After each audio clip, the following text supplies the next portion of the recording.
Going on YouTube, this is Acer. Tonight's video is about gun-related gifts for under $100. The purpose for me doing this video is Christmas is fast approaching, and like myself, you probably know a shooter, whether it's in the family or a friend, that you would like to get them something, but you don't really have a whole lot of money to throw around on it.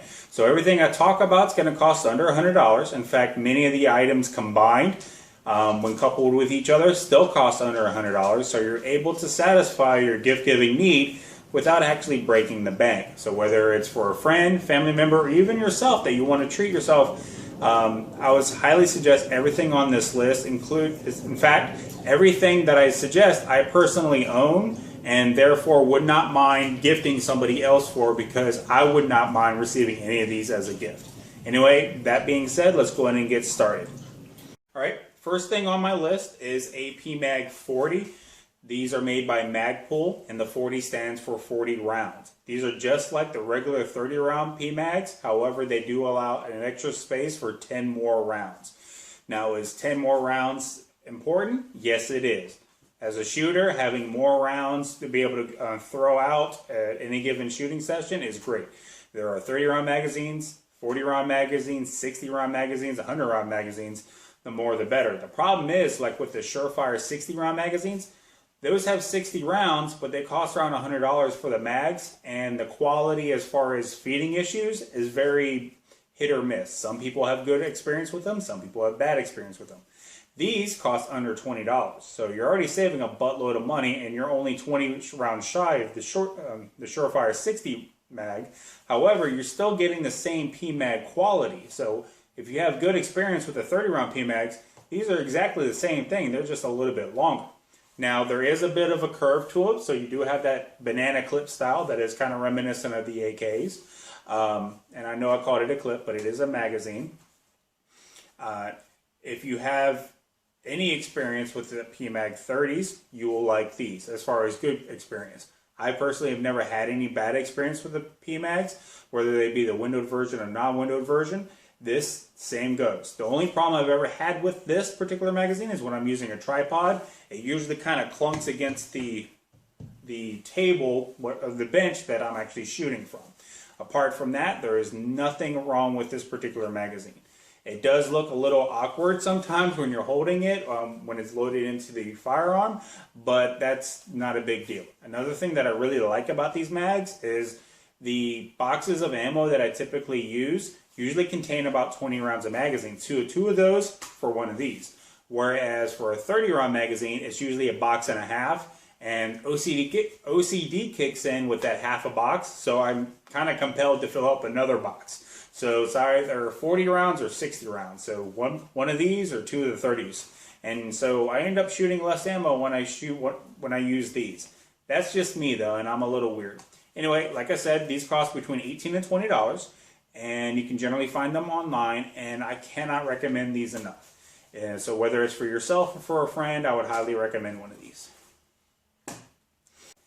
Alright, next up we have the Lancer Advanced Warfighter magazine. Now, unlike the PMag that I just showed you, this only has 30 round capacity, so it is a standard capacity magazine. However, it does have some features that set it apart from the PMag, and some features that set it apart from the regular steel AR-15 magazines. First, it does have a polymer body, which means it is a bit lighter than a standard steel mag. However, unlike the PMag, it does have a metal lip. So you have a reinforced lip. So if you're ever worried that you'll incur any kind of damage up top, that has been mitigated because of the reinforced steel up here. Now, the big bonus to this particular one is, as you can see, it has a translucent body, meaning you can see into it. In fact, I can see that I have a full 30 round capacity right now. Half of it is steel, actually more than half, and half of it is brass. And for those of you who don't like shooting steel, my AR can't feed steel, I don't want it. Anyway, so yeah, this is the big selling point to the Advanced Warfighter magazine, is that instead of having like a PMag or some other mag that has a small sliver of a window for you to see how much ammo you have, this entire thing is a window. So you can see exactly how much ammo you have, and everybody else can see exactly how much ammo you have. In fact, another thing that is really cool about this particular design is once it's inserted into your AR-15, your Tavor, or anything else that will accept it, it basically makes it look that much more badass. It provides that cool factor that as shooters we always strive for. And yes, I admit that we're a little bling-tastic whenever it comes to shooting, and this will definitely achieve that. As far as quality is concerned, I've never had a hiccup with any of these magazines personally in my AR. They run just as flawlessly as they do, as it does the with the PMags or with the regular steel magazine. So again, this is the Lancer Advanced Warfighter magazine. You can generally get these between $13 and $15 depending on where you go. Sometimes you can find them on sale. So I really recommend one of these magazines for one of your shooters. All right, let's move on to the next one. All right, next up is some hearing protection. Now, the person you're buying for probably already has hearing protection unless they're a new shooter and this will be their first hearing protection. Anyway, what sets these particular hearing protection apart from other hearing protections is that they are electronic. Now, an electronic hearing protection basically does is it acts like a regular hearing protection where it protects a person's hearing from the very loud gunshots or say other noises. In fact, I've actually worn these while mowing the lawn and it's helped. But what it does after that is once the loud noises have subsided, it will amplify quieter noises. So say you're at a firing range or say you're out in the woods, there's a gunshot, it's going to muffle it, it's going to protect your hearing. However, after that, somebody's talking, it's going to pick that up and it's going to amplify it. So you're able to have a normal conversation with other people without going, huh, what?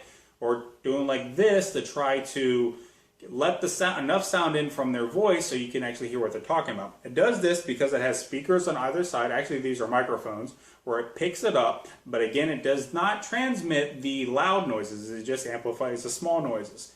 This particular model has a small, nice little knob where you can amp it up and amp it down.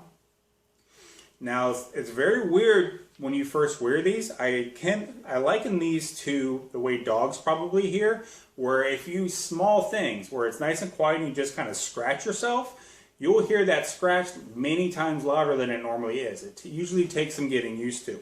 Now, I like these particular electronic earmuffs because they cost around 50 bucks, so that's right where my particular budget is. They're very thin profile, so whenever I'm trying to get a good cheek weld, you're not likely to get it clunking against the stock. And whenever it's time to put them up, all they do is collapse down like that. I don't have to fuss with them. Same with popping them back out. They do adjust for length, both short and long, but you don't have any problems with that either way because it's not going to sit there and fight you like some other electronic earmuffs. Anyway, so whether it's for a new shooter or somebody who's using these tired, old, clunky hearing protection, these are a very good upgrade to that. Now, if it's for a new shooter and you don't want to spend $50 on electronic hearing protection, there are the $20 version of these. Basically, they're not electronic. They're just a passive hearing protection. They provide the same level of hearing protection, just without the noise amplification for the quieter noises. So if you're looking to get yourself or somebody else who is just getting into shooting, but you don't want to spend $50, go for the $20 one. But I highly suggest one of these. Hell, if you like going shooting with somebody else, but you hate having to always use the hearing protection that they have or the ones at the range, get one of these. If you do enough shooting, you're going to want your own hearing protection anyway. All right, these are the Howard Light Impact Sports, and I cannot recommend these enough. In fact, I sometimes wear them at work just to kind of drown out the noise of my coworkers. All right, next up is a stripped lower receiver, specifically for an AR-15. If you aren't familiar with what this is basically this is the lower receiver of an AR-15 that has been completely finished. However, it does not have any of the parts kit installed. So you don't have a trigger, you don't have the parts kit, the springs, the detents, nothing installed. It's basically a hunk of metal, but it is a very important hunk of metal because typically this is what people get first when they're doing their AR-15 builds. It's what I did, it's what most other people do.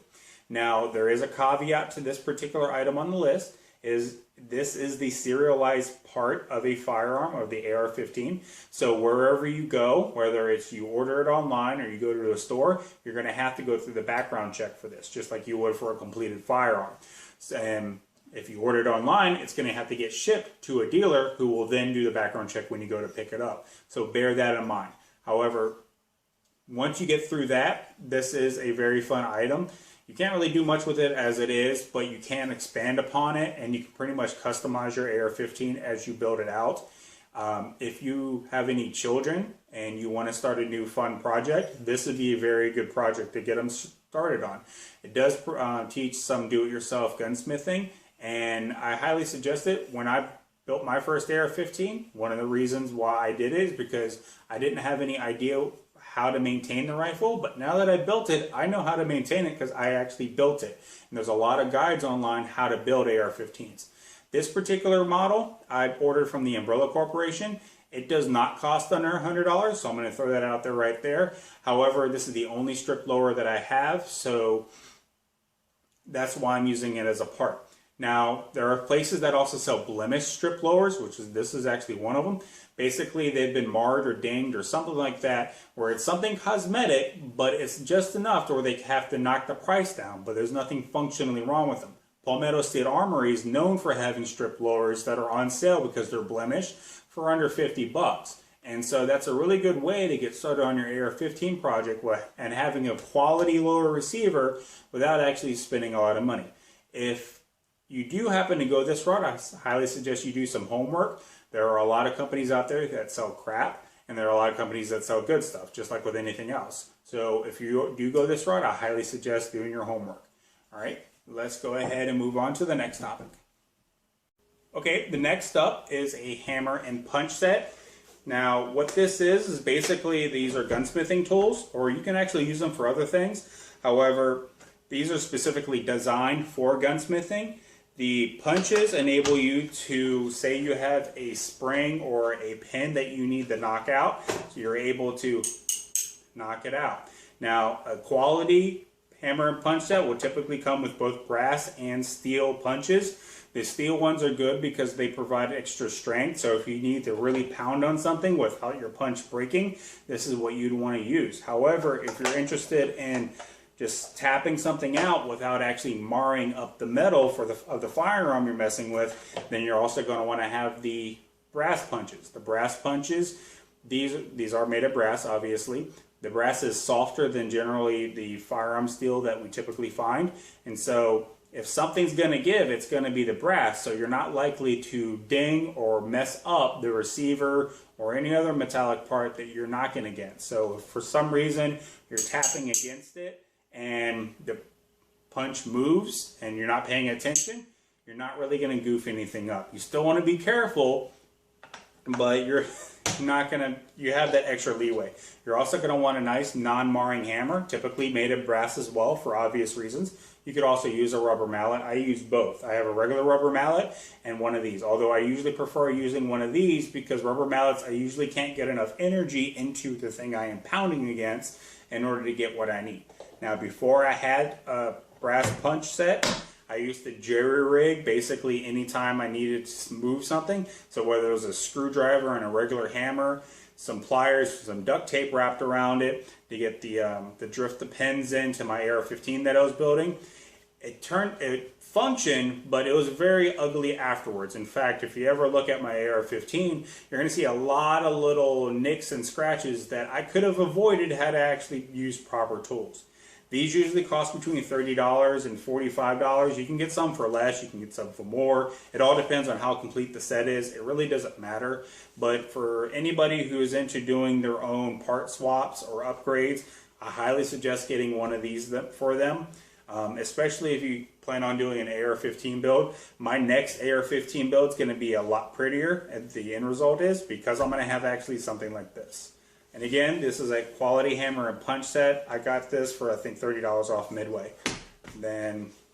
So gunsmithing must. Alright, next up is the UpLula magazine loader.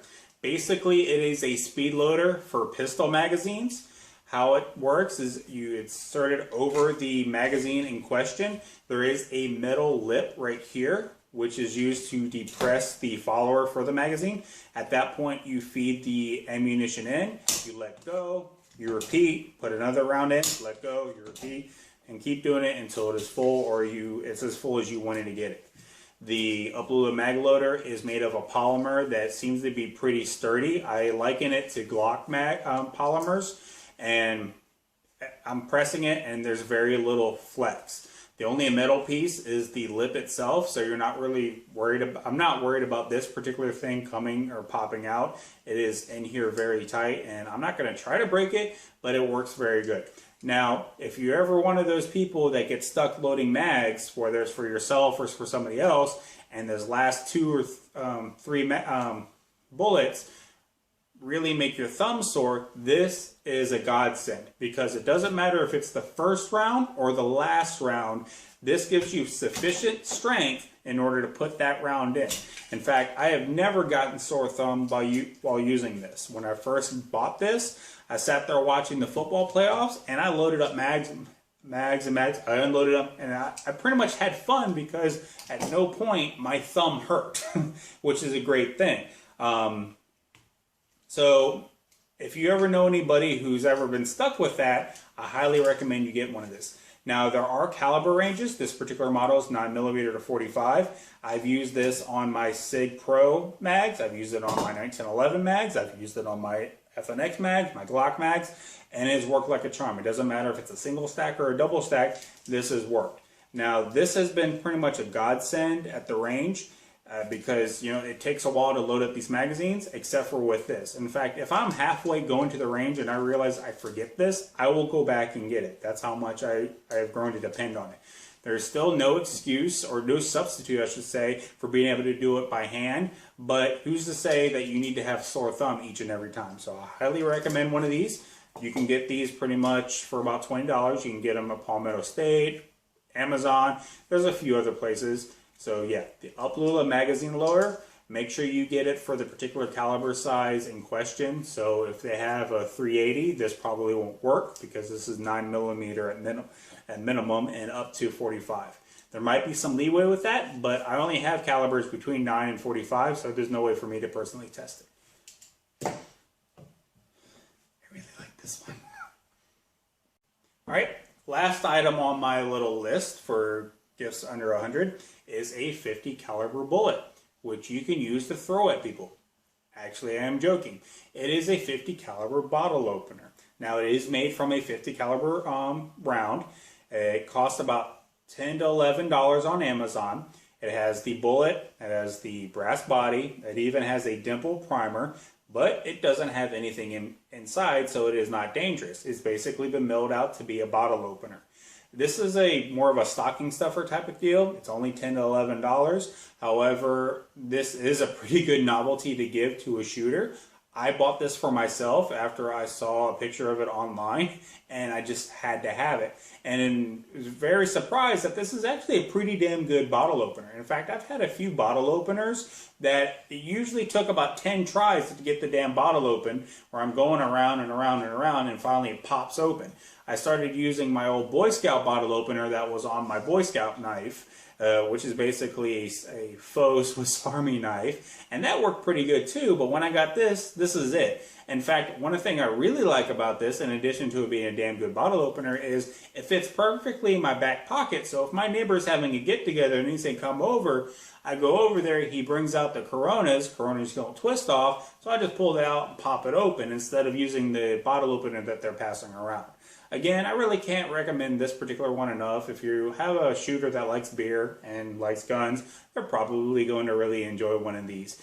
It's not going to be a major gift, so I wouldn't suggest getting this as a primary gift. Otherwise, they're going to say, oh, that's nice. But a stocking stuffer or just a just because type gift, I highly suggest this. Again, you can get this on Amazon between $10 and $11. And I even think that it's eligible for Amazon Prime. So if you have Prime, that's free shipping for you. Again, 50 caliber bottle opener. A lot cheaper than actually shooting it open. Okay, boys and girls, that's pretty much it for my gun gifts under $100. I hope you liked this particular video. If you have any comments or questions regarding any of the things I've showcased, please ask. I'm going to include links for all of these, pretty much from where I ordered them from. Those aren't the end-all, be-all places that you can buy them from, so feel free to look around locally or elsewhere online for maybe a better deal. Do you have any suggestions for a new shooter for under $100? I'd like to know, because quite frankly, I have shooters that I'd like to buy for, and not to mention, I like to buy for myself. If you like the video, go ahead and give me a thumbs up. If you dislike the video, go ahead and give me a thumbs down. If you have any questions or comments, go ahead and throw them in the comments section. If you have any criticisms, I'm welcome to them so long as they're constructive. All right? Go ahead and just hit the subscribe button if you'd like to see more of these videos. And I hope you guys have a very Merry Christmas and a Happy New Year. And keep shooting. Bye.